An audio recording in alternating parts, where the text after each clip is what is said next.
आज आपके सामने परमेश्वर का वचन से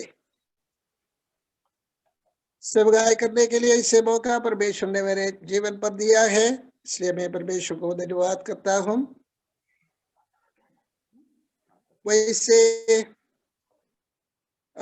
जो परमेश्वर का वचन से मैं जब भी ऐसे इकट्ठा होने के समय सेवकाई किया था, तब मैं इंग्लिश में किया था और हिंदी में दूसरे भाई मेरे को अनुवाद करता था।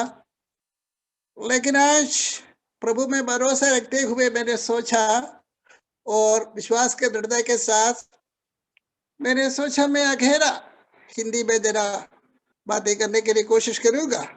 ऐसे सोचकर आज आपके सामने मैं खड़ा है। मेरे लिए विशेष रूप से प्रार्थना करना है, क्योंकि से शब्द परमेश्वर से समय पर मेरे मुंह में डालना, वो संदेश हम सबों के पास पहुंचने के लिए परमेश्वर सहायता और मदद करे। आज ऐसे फिर से एक और बार परमेश्वर को उपस्थिति पर मैं प्रार्थना करने के लिए उत्तर प्रदेश और उत्तराखंड का परमेश्वर का सेवक लोग इकट्ठा करने के लिए परमेश्वर ने मौका दी, इसलिए हम परमेश्वर को धन्यवाद करता हूँ। और ऐसे पिछले काफी समय से ऐसे हमें प्रार्थना करने के लिए एक साथ बैठकर परमेश्वर का वचन से सुनने के लिए और प्रार्थना करने के लिए परमेश्वर ने सहायता और मदद की, इसलिए हम परमेश्वर को धन्यवाद करता हूँ। और विशेष रीति से पिछले समय से इस विशेष कार्यक्रम में प्रार्थना के संबंधित काफी बात हमें वर्णन करने के लिए परमेश्वर अपने दासों के द्वारा हमें सहायता और मदद की। भाई शामुएल अब्राहम के द्वारा हमने प्रार्थना का जरूरतों के बारे में ऐसे वर्णन करने के समय उसने बताया था, परमेश्वर एक व्यक्ति को ढूंढता है परमेश्वर के सामने नाके में खड़े होने के लिए। वो हमने देखा। उसके बाद कोशिश एंगल से दानियल का प्रार्थना का जीवन के बारे में हमने देखा। और उसके बाद भाई बोनी के द्वारा नहम्याह का प्रार्थना का जीवन के बारे में हमने देखा। और पिछले बार भाई साहब थॉमस के द्वारा यीशु मसीह का जीवन पर प्रार्थना कितना बहुमूल्य था उसके बारे में हमने देखा था। ये सारे बातों से एक बात बहुत स्पष्ट रूप में हमारे सामने आया था, प्रार्थना हमारे जीवन पर कितना बहुमूल्य है। Prayer is important. How much important in our life? That was a message that we have been hearing from all these dear ones in the past meetings. And today I also want to join along with them and to bring something about prayer, also in order to add what we have learned in the previous weeks. पिछले सप्ताह में अपने प्रार्थना के बारे में अपने विचार किया हुआ उस विषयों के साथ और थोड़ा सा उसी प्रार्थना के बारे में जोड़ने के लिए मैं चाहता हूँ। आज परमेश्वर का वचन का वर्णन के लिए बहुत रात भर मेरे जीवन पर दिया हुआ एक भाग आपके सामने रखने के लिए मैं चाहता हूँ। प्रेरितों की किताब 4 अध्याय उसकी 23 से 31वां आयत तक। Book of Acts chapter 4 verse 23 to 31. 4 chapter 4 14 अध्याय 23 से 31वां आयत तक थोड़ा सा लंबा भाग है। ये पूरा पढ़ना तो अच्छा है, लेकिन I just we'll read that portion. I will read for all of us. वे छूट कर अपने साथियों के पास आए और जो कुछ प्रधान याजक को और पुरानियों कहा था उनको सुना दिया। ये सुनकर उन्होंने एक चित होकर ऊंचे शब्द से परमेश्वर से कहा, हे स्वामी, तू वही है जिसने स्वर्ग और पृथ्वी और समुद्र और जो कुछ उनमें है बनाया। तूने पवित्र आत्मा के द्वारा अपने सेवक हमारे पिता दाऊद के मुख से कहा, अन्य जातियों ने क्यों मचाया और देश देश के लोगों ने क्यों व्यर्थ बातें सोची।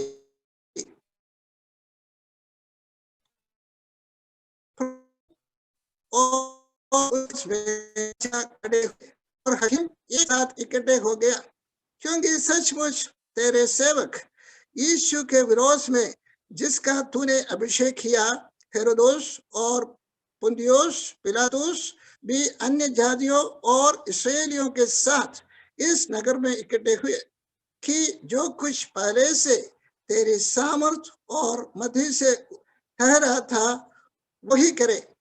अब हे प्रभु, उनकी धमकियों को देख और अपने दासों को यह वरदान दे कि तेरा वचन बड़े हियाव से सुनाए।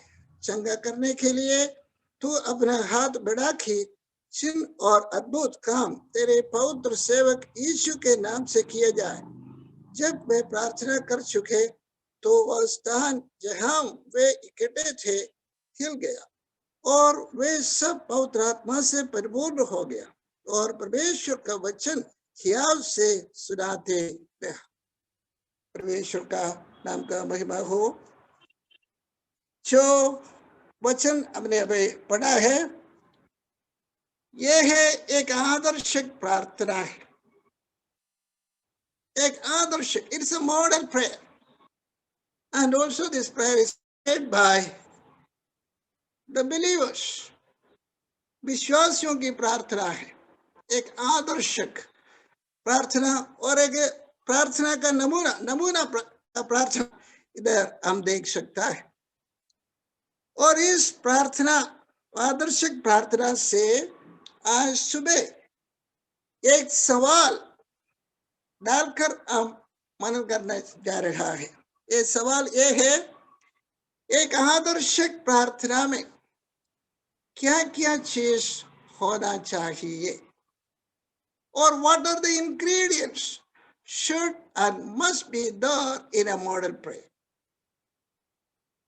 That is a question we are going to be answered from this portion which we have been read just now.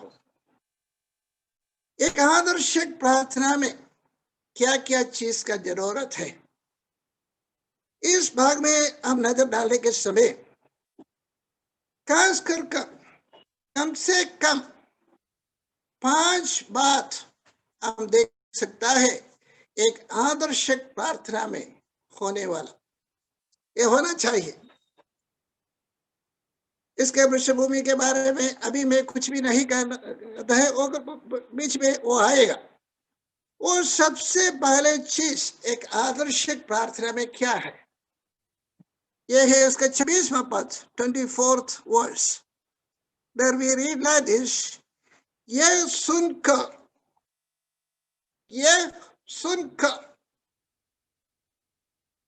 Then we see the first ingredients of the model prayer. That is, the urgency must be there in a model prayer. Yes, सुनकर, or in other words we can say, एक बोझ प्रार्थना के पहले प्रार्थना के लिए हमारे मन पर हो आवश्यक है। बोझ, urgency or a burden or a necessity is essential for a model prayer. That we can be seen here. ये सुनकर उसने क्या सुना था, 23वां पद में हम देख सकता है उसने क्या सुना है। वे छोड़कर अपने साथियों के पास आए और जो कुछ प्रधान याजकों और पुरानियों ने उनसे कहा था उनको सुना दिया। इसके बारे में हम देखने के समय 3 अध्याय और 4 अध्याय उसका 22वां आयत तक ये सारे उसी में हम देख सकता है। 3 अध्याय में हम देख सकता है एक लंगड़ा भिखारी आदमी का चंगाई प्रेरित पतरस और यूहन्ना के द्वारा। उसके बाद वो मंदिर में गया और परमेश्वर का वचन को सुनाया। ये भिखारी लंगड़ा व्यक्ति कैसे चंगा हुआ है उसके बारे में उसने उधर सुनाया था। और उसके फल नतीजा ऐसे हुआ, एक महासभा के बीच में ये प्रेरित पतरस और यूहन्ना को लाया और उनसे उसने पूछा ये कैसे हुआ है, क्या हुआ है, आप लोग क्या करता है, सारे बातों के बारे में अपने दे सकता है और महासभा के सामने। लेकिन उसने बताया गया था ये बात कैसे हुआ है। उसने बोला ये मसीह यीशु के द्वारा जो आपने क्रूसूली पर चढ़ाया था, उस यीशु मसीह के द्वारा इस चंगाई अनुभव करने के लिए अनुभव किया है, उसके बारे में बताया। फिर वो महासभा ने पतरस और यूहन्ना को ऐसे धमकियां दिया है, उसको बंदीगृह में भी रखा और फिर उसने उधर से छुड़ाया और उसको धमकियां दिया है, आगे से मसीह यीशु का नाम से कुछ भी नहीं कहना। इस नाम से, यीशु मसीह के नाम से कुछ भी नहीं बोला। ये हम देख सकता है 14 अध्याय 18वां पद। तब उन्हें बुलाया और चेतावनी देकर ये कहा यीशु के नाम से कुछ भी ना बोलना और ना सिखाना। 19वां पद में, परंतु पतरस और यूहन्ना ने उनको उत्तर दिया तुम ही न्याय करो, क्या है, क्या यह परमेश्वर के निकट भला है कि हम परमेश्वर की बात से बढ़कर तुम्हारी बात माने, क्योंकि ये तो हमसे हो नहीं सकता कि जो हमने देखा और सुना है वह ना करो, ना कहे। ये तो असंभव है, क्योंकि हमने सुना था, हमने देखा था एक सच्चाई को, यीशु मसीह को, उसके बारे में नहीं बातें करना असंभव है, अनिवार्य है, ऐसे बताया। उसने धमकियां देकर उधर से छोड़ दिया था और वे लोग आकर अपने साथियों इस बात उनसे कहा। ये सारे बात धमकियों को सुनने के बाद तुरंत उनके मन पर एक बोझ उत्पन्न हुआ है। प्यारो, आज हम प्रार्थना के लिए परमेश्वर का उपस्थिति पर आया है। जब हम प्रार्थना करने के समय बोझ के साथ प्रार्थना करना आवश्यक है। एक आदर्शिक प्रार्थना में सबसे पहली बात बोझ उसका जरूरत है। There should be necessity for prayer. There should be an urgency for prayer. There should be a burden to arise in our hearts so that we may pray. प्रार्थना करने के लिए एक बोझ का जरूरत है। बोझ के बारे में हम देखने के समय, पिछले बार जब भाई मोनी ने परमेश्वर का वचन से सुनने के समय नहम्याह का बोझ के बारे में बताया गया था। वो तो महल में है सेवकाई, राजा का महल में सेवकाई कर रहे थे। तब उसने अपना भाई हनानी से सुना था, जो यहूदियों की स्थिति, उधर की जो लोग बाकी था, उन्हीं की अवस्था को देखा, सुना और फाटक के बारे में सुना। तब ये सारे बातों को सुनने के बाद नहम्याह बैठा, रोया, उपवास की, प्रार्थना की। ये सारे बात हमने देखा कितना बोझ के साथ। पिछले बार जब परमेश्वर का वचन से हमने भाई संत थॉमस ने बताया गया, तब हमने देखा मसीह यीशु कितना बोझ से प्रार्थना किया है। पूरा रात, सुबह, शाम, जो भी घटना प्रभु यीशु मसीह के द्वारा हुआ है, उस घटने से पहले पिता परमेश्वर से समय बिताने के लिए यीशु मसीह इच्छा रखा। बोझ के बारे में आपने देखा। और यहोशू की किताब में आने के समय, जो पुराना नियम यहोशू की किताब 7 अध्याय में जब उधर आएगा, एक बोझ को हम देख सकता है। यहोशू का 6 अध्याय में जो जरीको के साथ इस्राएल का एक विजय प्राप्त हुआ, उसने सोचा अपने हाथों से हुआ, लेकिन 7 अध्याय में आने के समय हाई के सामने गया, वो लोग ऐसे बोलने के लिए शुरू हो गया, अब इतना इस्राएली लोग हैं, हम सारे उधर जाने का क्या जरूरत है, ये तो छोटा सा एक शहर है, थोड़ा सा लोग है, इसलिए हम सब जाने का कोई जरूरत नहीं, हम थोड़े लोग, कुछ लोग जाएंगे, उसको हरा कर वापस आएंगे। नतीजा क्या हुआ? दौड़ गया, लेकिन पराजित होकर वापस आ गया है। 7 अध्याय यहोशू की किताब हम देखने के समय यहोशू ये बात को सुनकर देखा, जो परमेश्वर का उपस्थिति पर सुबह से लेकर शाम तक गिर पड़ा।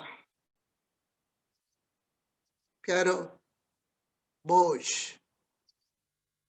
जब भी हम प्रार्थना के लिए प्रभु का उपस्थिति पर आता है एक बोझ के साथ, यह है आदर्शिक प्रार्थना का सबसे पहली बात। दूसरी बात इधर हम देख सकता है, उसका उसी 26वां पद में, प्रेरितों की किताब 4 अध्याय उसका 26वां पद, दूसरी बात हम देख सकता है, यह सुनकर उन्होंने एक चित होकर,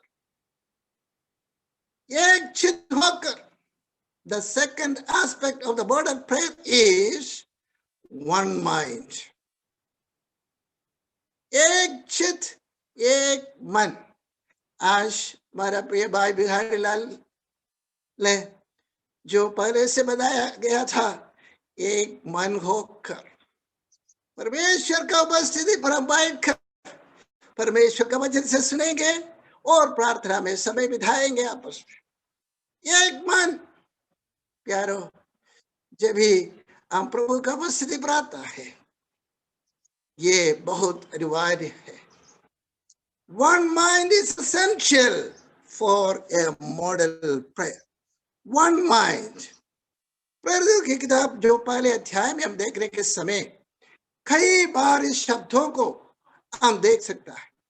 उसका पहले अध्याय, प्रेरितों की किताब पहले अध्याय में जो पहले प्रार्थना सभा हम देख सकता है, उधर हम देख सकता है उसका 14वां पद, पहले अध्याय उसका 14वां पद, आखिरी शब्द हम देख सकता है उधर।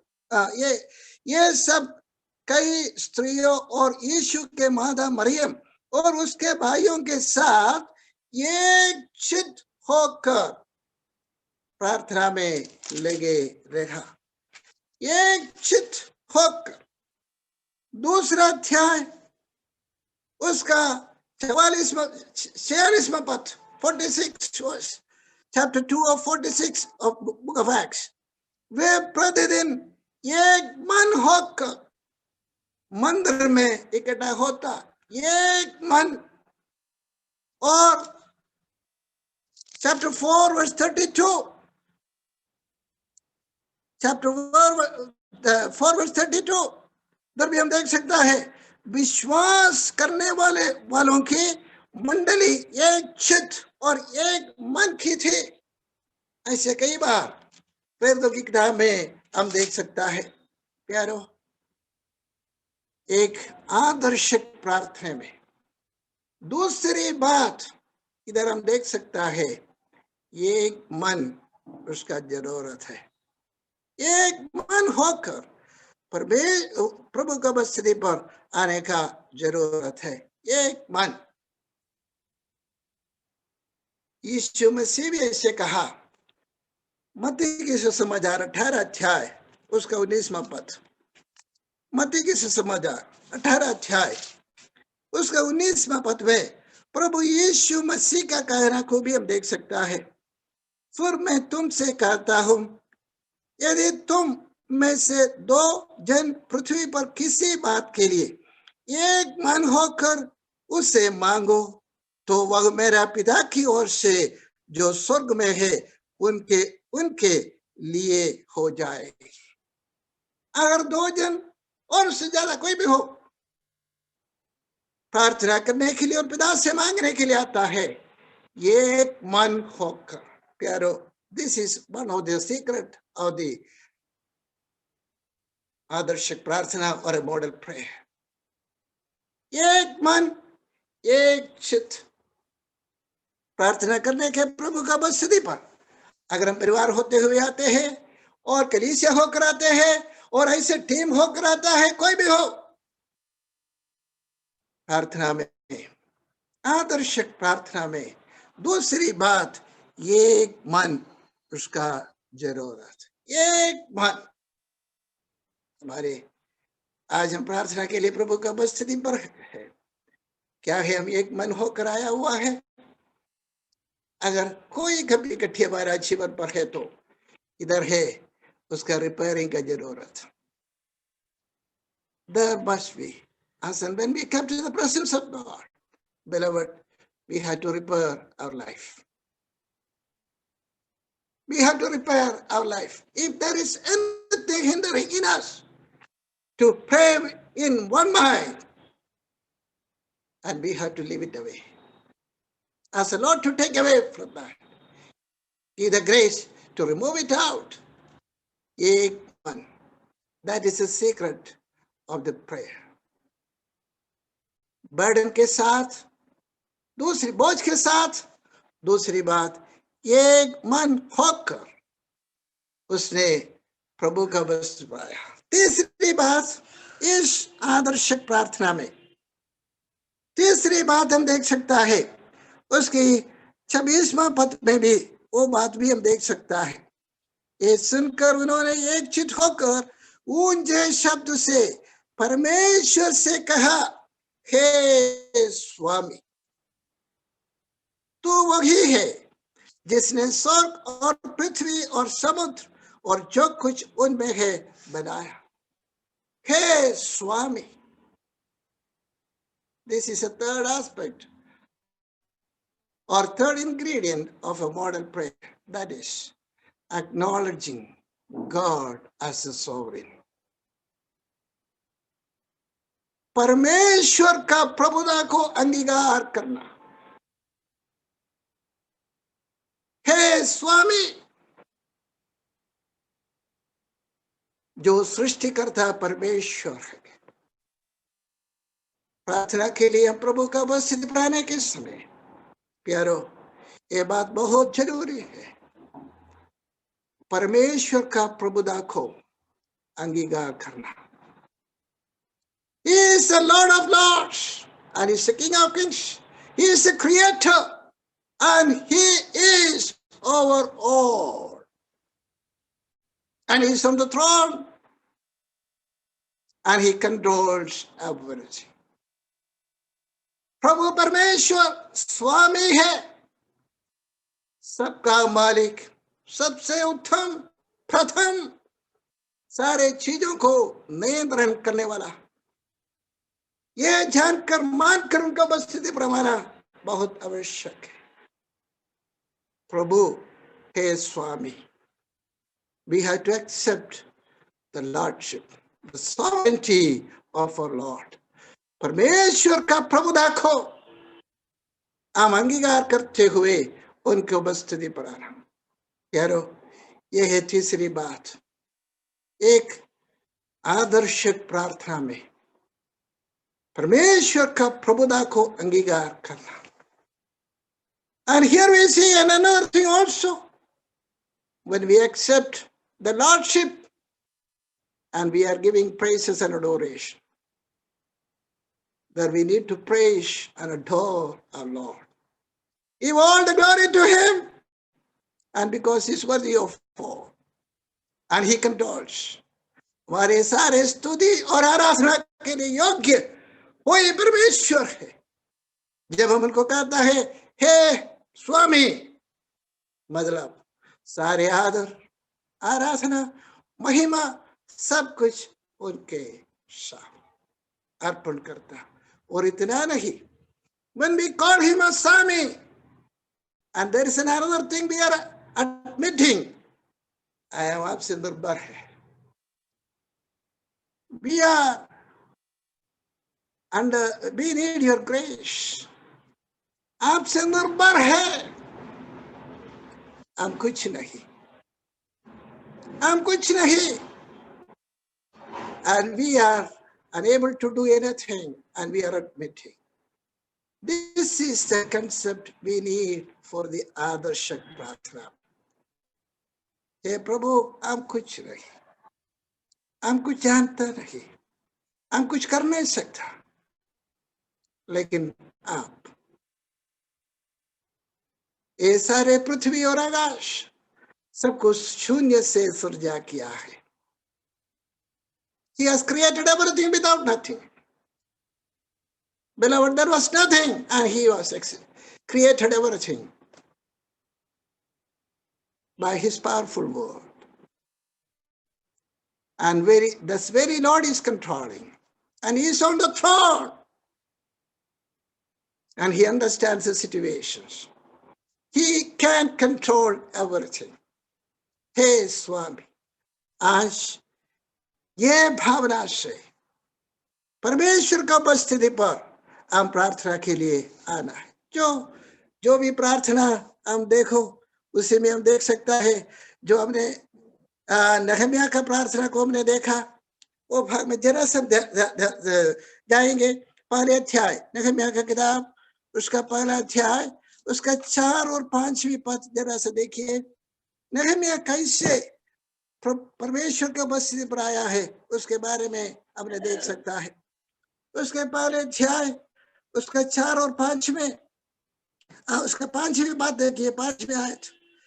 हे स्वर्ग के परमेश्वर यहोवा, हे महान और भय योग्य ईश्वर, तू अपने प्रेम रखने वालों पर आज्ञा मानने वालों को विशेष अपनी वाचा पालता और उन पर करुणा करता है. देखो परमेश्वर का कैसे उसने एड्रेस किया है. हे स्वर्ग के परमेश्वर यहोवा,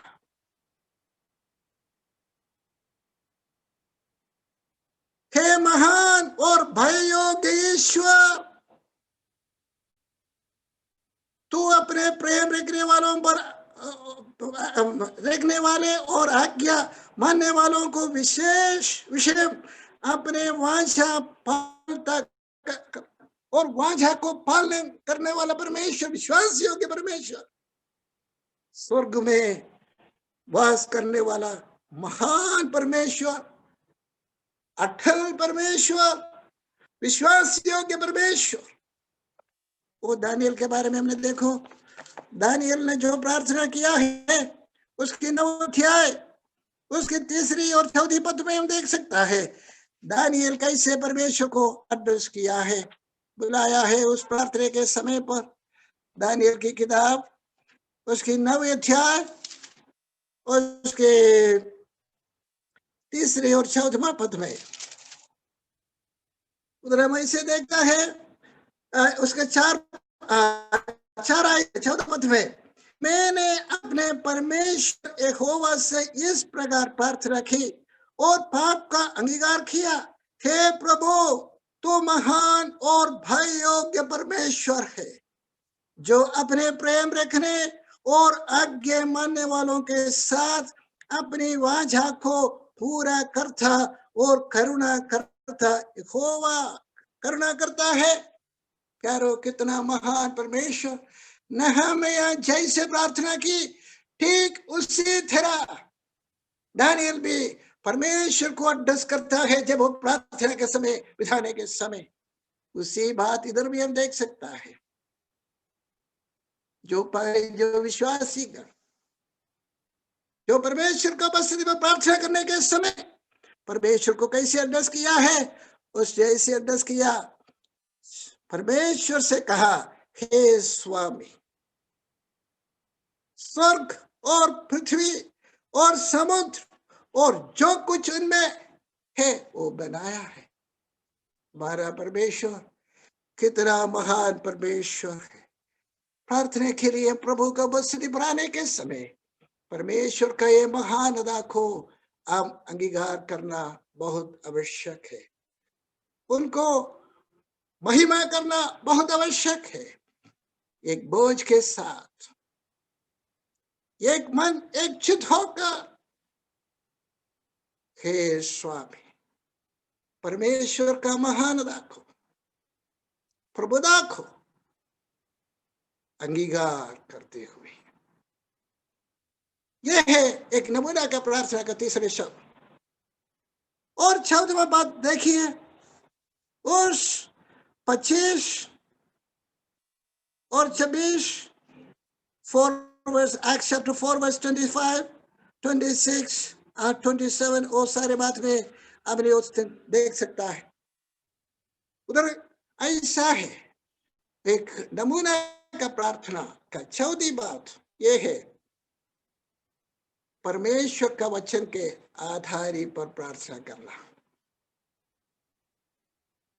परमेश्वर का वचन के आधार पर देखो 25वां पद में जो भजन संहिता 2, उसमें से एक आयत निकाल कर इसमें तो लिखा हुआ है, उससे ऐसे कहता है, अन्य जातियों ने हुल्लड़ा क्यों मचाए और देश देश के लोग ने क्यों व्यर्थ बातें सोची। प्रभु और उसके मसीह के विरोध में पृथ्वी के राजा खड़े हुए और हकीम एक साथ इकट्ठे हो गया। ये सारे बात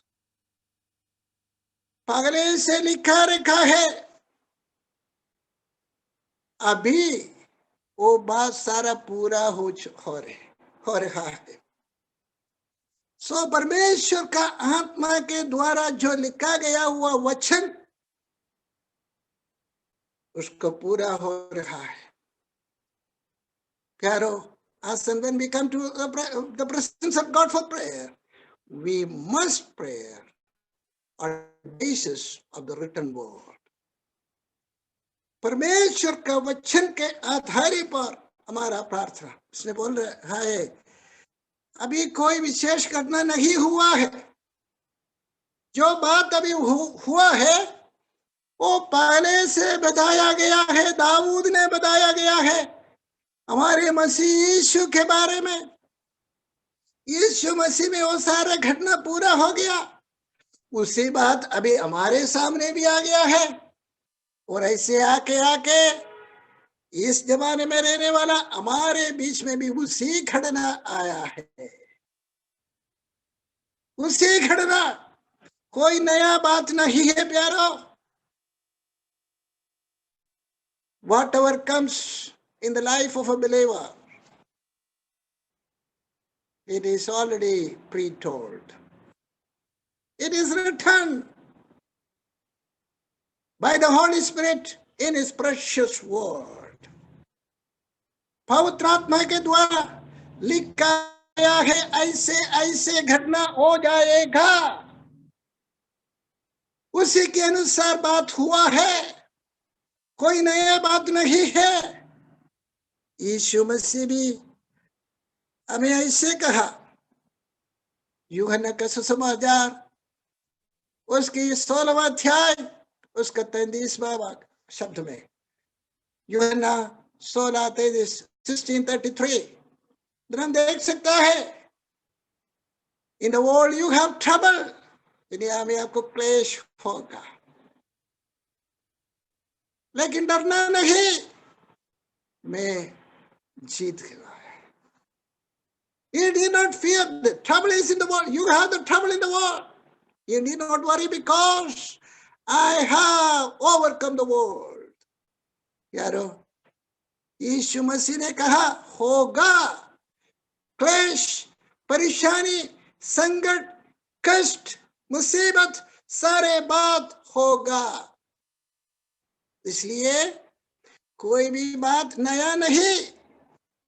ये लोग ऐसे कह रहे, पिता परमेश्वर स्वामी, जो घटना अभी हो चुका है हमारे सामने है, हमें धमकियां मिला है, मसीह यीशु के नाम से जो कुछ भी नहीं करना कहना, ये सारे बात धमकियां हमारे सामने है, लेकिन ये सब कुछ ये नया तरीका से नहीं, ये सब आपके वचन में पहले से लिखा गया, यीशु मसीह पर पूरा हो गया, और अभी हमारे सामने भी उसी घटना आ गया है। प्यारो, एक नमूना का प्रार्थना में, एक आदर्शिक प्रार्थना में चौथी चीज का जरूरत यह है, हमारा प्रार्थना परमेश्वर का वचन से आधारित होना चाहिए। यूहन्ना 15 अध्याय 7वीं पद में यीशु मसीह ने कहा, अगर परमेश्वर के वचन के अनुसार कुछ भी मांगो मिल ही जाएगा। वचन के अनुसार जब हम प्रार्थना करेगा, उस प्रार्थना का उत्तर जरूर होगा, जरूर होगा। बर्डन बोझ के साथ एकचित होकर परमेश्वर को पूरा रीति से अंगीकार करते हुए परमेश्वर का वचन के आधारित पर आखिरी शब्द बात हम देख सकता है उसका 18वां पद में, 28वां पद में उधर हम देख सकता है, उधर है the petition of the prayer that we see here. 28 कि जो कुछ पहले से तेरी सामर्थ्य और बुद्धि से ठहरा था वही करे, और सब कुछ ले जो कुछ पहले से किया वही करे। उसके बाद 29 वर्ष 29वां पद, अब हे प्रभु उनकी धमकियों को देख और अपने दासों को एक वरदान दे कि तेरा वचन बड़े हियाव से सुना है। The real petition of the prayer that we see here, that is the 5th one, give the grace. परमेश्वर का अनुग्रह हमें चाहिए ताकि परमेश्वर का वचन सामर्थ्य के साथ दूसरों तक पहुंचाए। प्यारो, परमेश्वर का अनुग्रह, that's the real petition of the prayer here we see. घटना हमें मालूम है, काफी परेशान की बात है, धमकियां उनके साथ सब कुछ है, पर उसने कोई प्रार्थना ऐसे किया नहीं है, प्रभु सब कुछ आप जानते हैं, ये वातावरण को बदल जाओ, ये हकीम और अधिकारी लोगों को बदलो, ये पार्टी को दूसरे लाओ, ये परेशानी को हटाओ, ऐसे कुछ उसने प्रार्थना किया नहीं।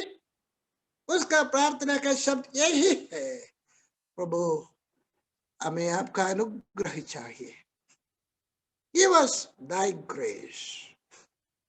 Thy grace. Thy grace is sufficient for us. That is a real prayer. This is a modern prayer what we see. We need to have your grace, therefore we must glorify your name. The ultimate purpose of the prayer is to bring glory to God. परमेश्वर का नाम का महिमा करने के लिए एक है द अल्टीमेट पर्पस, प्रार्थना का उद्देश्य। हमें अनुग्रह दो। प्यारो, क्या हुआ?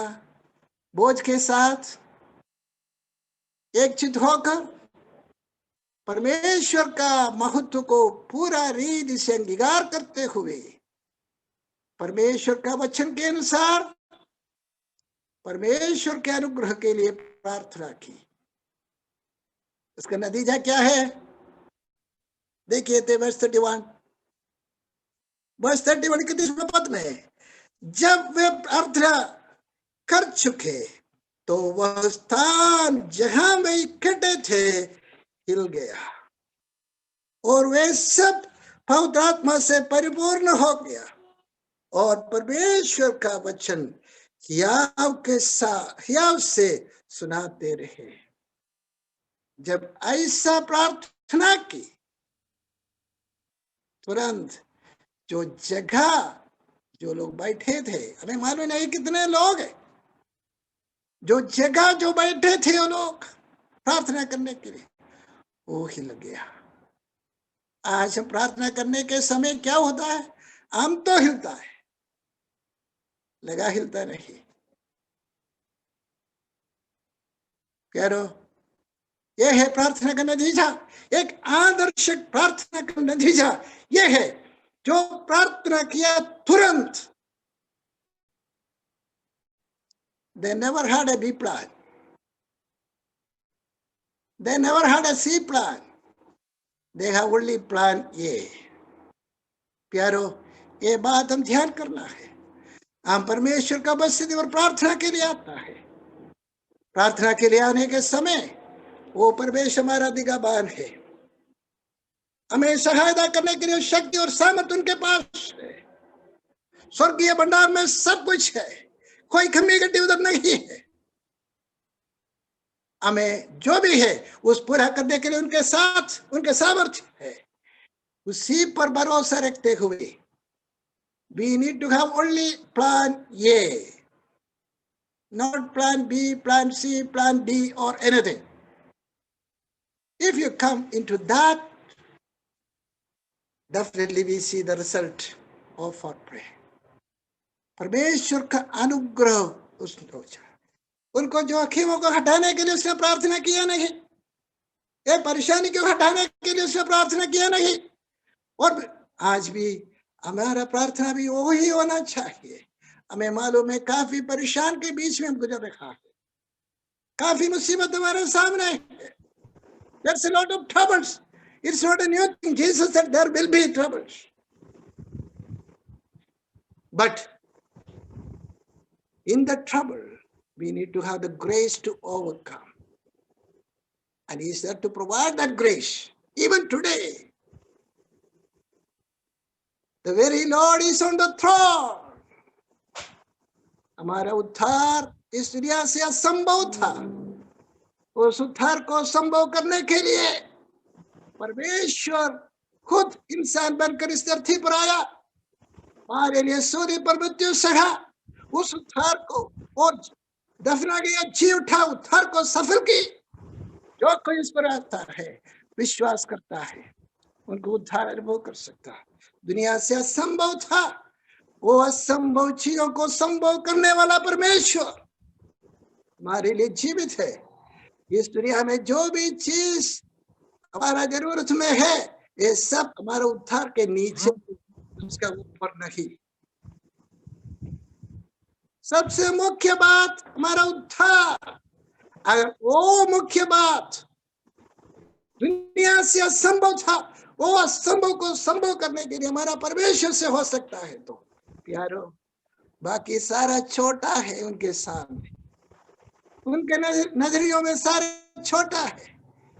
कितना उसको कर सकता है। इसलिए अब उस प्रभु का भरोसा रखना, एकचित होना, बोझ के साथ परमेश्वर के लिखा हुआ वचन के आधार पर विश्वास अमल करते हुए और परमेश्वर का अनुग्रह के लिए अगर हम प्रार्थना करें, जरूर हमारा प्रार्थना सुनेगा, हमारा अवस्था को संपूर्ण रीति से बदल डालेगा।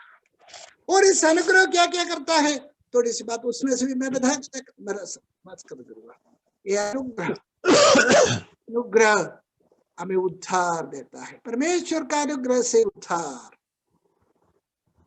परमेश्वर का अनुग्रह पवित्र परमेश्वर को शक्ति और सामर्थ्य के साथ आराधना करने के लिए ताकत और शक्ति देता है। परमेश्वर का अनुग्रह परमेश्वर का सेवकाई फलवंत रीति में करने के लिए हमें शक्ति और सामर्थ्य देता है। और परमेश्वर का अनुग्रह परमेश्वर के कार्य के लिए देने के लिए हमारे हाथों को शक्ति प्रदान करता है। और परमेश्वर का अनुग्रह हमारा बलहीनता में हमें शक्तिमत करता है। और परमेश्वर का अनुग्रह परमेश्वर का वचन को शक्ति और सामर्थ्य के साथ दूसरों तक पहुंचाने के लिए सहायता करता है। और परमेश्वर का अनुग्रह हमारे जीवन को एक परफेक्शन के रूप में, और परमेश्वर जैसे हमारे जीवन को बदल डालने के लिए चाहता है, उसी के अनुरूप बदल डालने के लिए उस अनुग्रह से हो सकता है।